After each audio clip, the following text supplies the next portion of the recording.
Bonjour à tous, bienvenue pour un nouvel épisode d'un autre regard sur les RH. C'est l'épisode numéro 2. Je suis ravi de retrouver Patrick Vasquez, le directeur général délégué aux ressources humaines de GSF. Bonjour Patrick. Bonjour Thomas. Je rappelle que groupe de 25 000 personnes, 530 millions de chiffre d'affaires qui nous accompagne pour ces émissions. Et à vos côtés, Pascal Pic, qui est paléo-anthropologue au Collège de France. Bonjour Pascal. Bonjour. Président de Cercle Sapiens, un think tank. En un mot, c'est quoi le Cercle Sapiens? Eh bien, c'est réfléchir sur les aspects anthropologiques auxquels sont confrontées les entreprises aujourd'hui par rapport à la diversité, les questions hommes-femmes et également l'environnement. Bon, ça tombe bien, on va parler de tout ça. Et puis également, vous avez reçu le prix 2009 du Grand Prix de la réflexion impertinente sur l'innovation organisé par le Cercle des entrepreneurs du futur, présidé par un non moins impertinent, Michel Gollet du CNAM. Ouais. Bon, on va parler pour cet épisode de culture entrepreneuriale, une émission en 3 parties. Culture entrepreneuriale, la base de l'innovation, la diversité, source principale de l'innovation et également l'évolution par la contrainte ou pas. Vous l'avez compris, le thème directeur, le fil conducteur de cette émission, c'est l'innovation, diversité humaine et innovation. Tout de suite, un autre regard sur les RH, épisode 2. Alors on commence tout de suite avec la culture entrepreneuriale, un facteur clé pour la société, mais également pour les sociétés industrielles et commerciales. Pascal Pic, vous avez étudié ces thèmes de culture entrepreneuriale. Qu'est-ce que le paléo-anthropologue que vous êtes peut nous dire sur ce sujet ? D'abord, ce n'est pas une activité fossile, hein, c'est une activité qui est dans le cœur des problématiques actuelles, comme on dit pompeusement. Donc, en définitive, quel est le constat? Je trouve qu'en France, nous avons un réel déficit de culture entrepreneuriale, en précisant que ce n'est pas la culture de l'entreprise, qui est un sujet en soi. C'est comment des individus, hommes et femmes, à travers leur parcours scolaire, universitaire, que ce soit aussi dans l'administration, je suis fonctionnaire d'État, ou dans l'entreprise ou ailleurs, nous sommes capables de déployer des projets, c'est-à-dire de mener à bien une entreprise n'étant pas forcément que l'entreprise au sens classique du terme. Une entreprise, c'est-à-dire c'est mener un projet. Or, se prendre en main, on pourrait dire pas se prendre en main, c'est-à-dire bénéficier de ce que la société peut nous apporter à travers nos parcours éducatifs, relationnels, professionnels, pour entreprendre un projet. La chose importante est que la société française est caractérisée par la recherche plutôt du statut. Nous sommes formés pour faire des carrières dans l'administration, en politique et dans les grandes entreprises. Et par contre, nous savons très bien, le constat est là, c'est pas moi qui l'invente, qu'il y a un véritable déficit chez nous en termes d'écologie sociale pour les PME-PMI parce que ce qu'on appelle les élites ne sont pas incitées, elles le pourraient, mais elles ne sont pas incitées à développer justement de nouvelles filières, de nouvelles aventures entrepreneuriales. Patrick, vous, est-ce que justement le fait de voir un terreau qui n'est pas très entrepreneurial en tant qu'employeur de 25 000 personnes, c'est un problème du coup parce qu'il faut gérer tous ces non-entrepreneurs? Écoutez, vous venez de citer un chiffre, 25 000 personnes. Vous imaginez bien qu'en tant que DRH, je ne peux pas avoir ce pouvoir. Et c'est justement par l'effet de la capacité que nous avons eue de mettre en place des organisations basées sur l'entrepreneuriat que nous avons pu en fait découper cette population et laisser en fait à l'ensemble de nos cadres dirigeants la possibilité de gérer 150, 200 ou 300 personnes dans un périmètre. Comment est-ce qu'on fait si on a des Français qui n'entreprennent pas pour leur donner des joujoux, des jouets, des entités entreprenantes, entrepreneuriales? Comment est-ce qu'on fait pour leur donner les clés et leur dire allez-y? Je crois qu'il faut aller sur le fond. Sur le fond, c'est le travail, doit quand même rester un plaisir, au-delà de tout ce que cela représente. Indépendamment de ses contraintes, bien sûr. Voilà. Et à partir du moment où ça reste quelque part une finalité, en ayant une certaine cohésion, un esprit d'équipe, on peut parvenir à créer les conditions. Alors les conditions d'un entrepreneur, quel était par exemple le créateur de GSF, qui est aussi notre président encore aujourd'hui, c'est effectivement de créer des conditions qui permettent à chacun de se retrouver lui-même entrepreneur, tout en étant intégré dans un groupe, mais en se réalisant dans un périmètre dans lequel on lui laisse l'ensemble des initiatives qui lui sont nécessaires pour créer son entreprise, mais qui n'est qu'un élément de l'entreprise principale. Alors bravo, c'est un contre-exemple par rapport à ce que j'ai dit. Mais est-ce que ça évolue pas en fait? Est-ce que la France, depuis l'après-guerre, n'a pas évolué quand même? Non. Vous êtes un paléo-anthropologue, donc c'est des évolutions très longues que vous observez, mais à court terme, les générations ne changent pas en France? Si, c'est en train de changer. Ce qui se passe, c'est qu'en définitive, après la guerre, c'est une très bonne référence, il y a eu besoin de développer notre pays, au vrai sens du terme, de développer dans les équipements, dans le logement, dans les grandes industries. Bien, c'était un vrai succès. Hein, les 30 Glorieuses ne sont pas que mythiques. Cependant, tout ceci était orienté dans un grand schéma politique, général de Gaulle et après.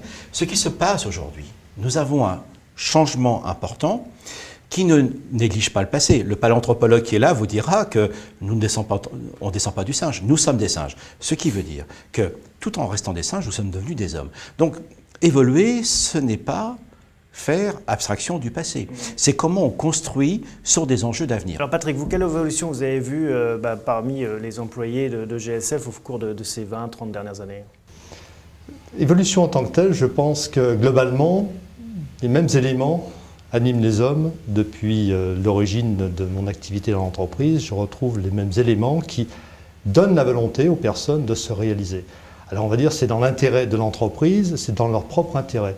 Je crois que c'est encore la définition. Vous disiez, ce qui manque aujourd'hui, c'est effectivement aux personnes l'ambition de pouvoir se réaliser, au dehors du fait que l'entreprise en France... Ça s'apprend, cette ambition de vouloir se réaliser? Ah, bien sûr, c'est un aspect culturel. Donc l'anthropologue, alors il y a l'anthropologue qui est lié à la biologie, ça c'est une première casquette, et l'anthropologue culturel. Et donc effectivement, ça s'apprend. Alors je ne dis pas que l'homme est facilement malléable, mais en tout cas, nous avons une souplesse cognitive qui permet de faire cela. Et qu'est-ce que vous faites, vous Patrick, pour donner cette culture, distiller cette culture à vos employés?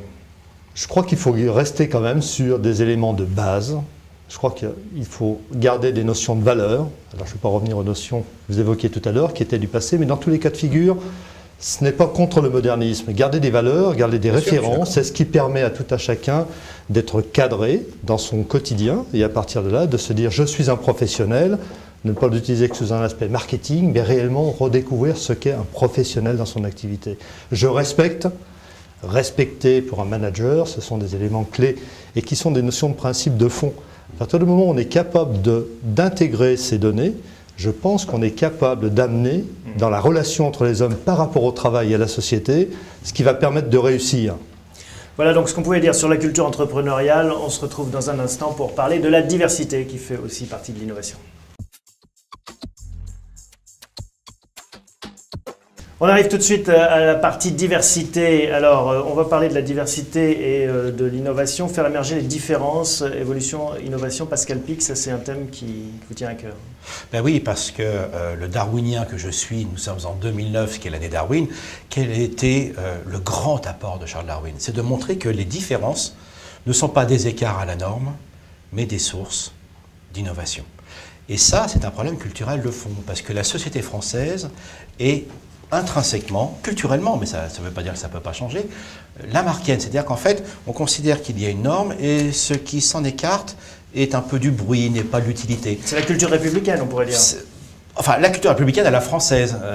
L'Amérique est une république, mais eux, ils sont darwiniens, vous voyez. Ouais. Donc, c'est un aspect culturel qui est au-delà des aspects démocratiques et structurels de nos sociétés. Et la diversité, tout l'art du management, effectivement, c'est ça qui est intéressant, c'est de se dire que dans les différences, c'est pas dire nos collaborateurs et collaboratrices étaient différents, ça n'apporte rien, mais que peut-être ça peut apporter quelque chose d'important pour nos métiers. Est-ce que vous l'observez ça au quotidien, Patrick? La différence est source de richesse, on le répète partout, mais comment est-ce qu'on le voit dans l'entreprise? J'allais dire presque quelque part, c'est une forme d'exemple en ce qui nous concerne, on a toujours baigné dans la diversité. Ben oui. Vous voyez bien, nous sommes dans une activité de service, de faible qualification en ce qui concerne la nécessité des gens qui exercent, et composé en grande majorité de gens d'horizons diverses, principalement issus de l'immigration. Donc cette diversité, nous la connaissons, et pour autant, ce n'est pas un frein. Comment est-ce qu'on l'organise? Est-ce que vous laissez faire les choses ou est-ce qu'il faut structurer un peu quand même cette diversité? Est-ce qu'il faut le laisser faire? Parce qu'on a un libéral darwinien à côté. La structurer quelque part pour éviter, je dirais, le phénomène de communauté est assez fort, mais quand on tombe dans le communautarisme, c'est-à-dire le risque d'avoir là effectivement une opposition par un regroupement qui est contraire à cette multiculturalité que l'on peut retrouver, effectivement là on peut avoir des problèmes. mais des problèmes simplement de comportement par la opposition de modes de fonctionnement culturel. Mais alors on dit, bon, on ne fait pas de langue de bois, est-ce que malgré tout, parfois la diversité ne cause pas des problèmes hein, culturellement, le langage Mais si, parce que vous avez des problèmes de communication, c'est le premier problème. Donc il faut effectivement passer ce registre, il faut essayer de trouver les moyens de communiquer sans forcément alphabétiser tout le monde, parce qu'on n'en a pas toujours la possibilité.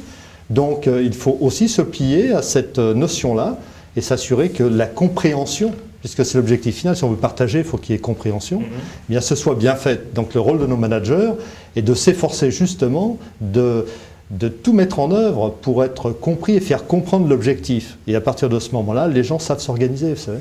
Et voilà donc ce qu'on pouvait dire sur la diversité. On passe tout de suite à notre troisième et dernière partie sur l'évolution par la contrainte. Évolution par la contrainte, on se tourne vers la théorie. Comment est-ce qu'on observe cette évolution? Je vous donne un exemple. Hein, voilà, je ne vais pas être théoricien justement. Je suis piqué au vif là. Par exemple, nous marchons debout, nous sommes de merveilleux bipèdes. Alors, on a raconté qu'effectivement, c'est une forme de contrainte. Nos ancêtres se sont retrouvés en dehors de la forêt, face à la savane comme des couillons, pardonnez-moi, et ils se sont redressés pour pouvoir accéder aux herbes. Ouais. Ça, c'est le schéma classique. Non, ça ne s'est pas du tout passé comme ça. On est mieux debout hein, quand même. On est mieux debout, mais ce n'est pas comme ça que c'est venu. C'est-à-dire qu'en définitive, nous, les grands singes, nous sommes habitués à nous suspendre dans les arbres depuis plus de 10 millions d'années.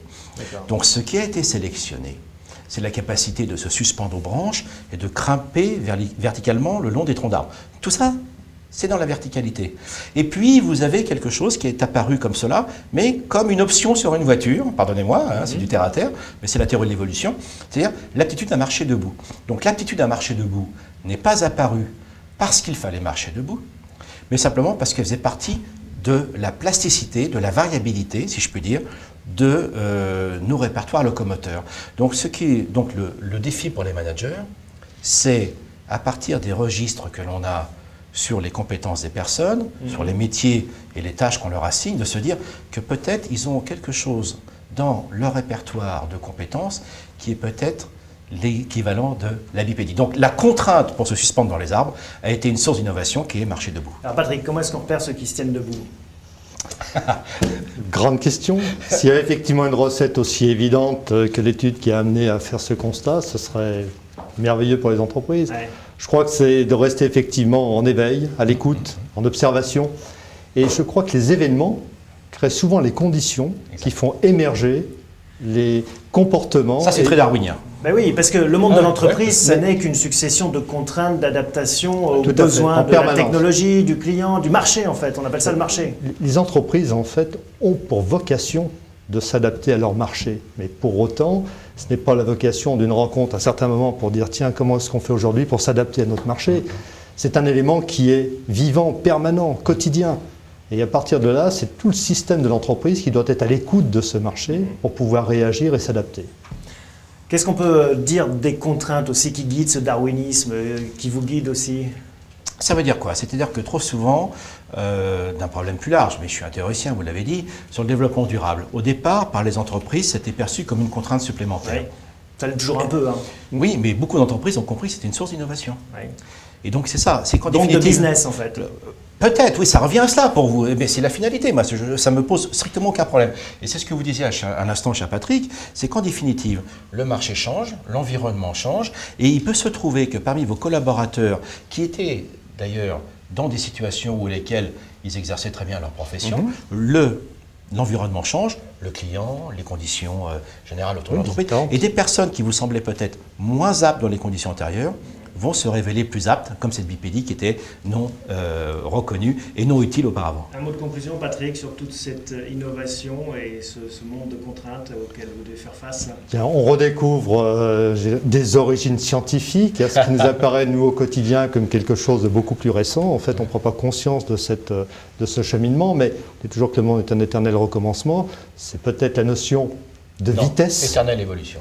Éternelle évolution, voilà. Mais c'est peut-être ce problème de vitesse qui est aujourd'hui le plus difficile peut-être à gérer ou à intégrer. Voilà, cette notion de rapidité. Et merci à tous les deux et à bientôt pour un prochain épisode.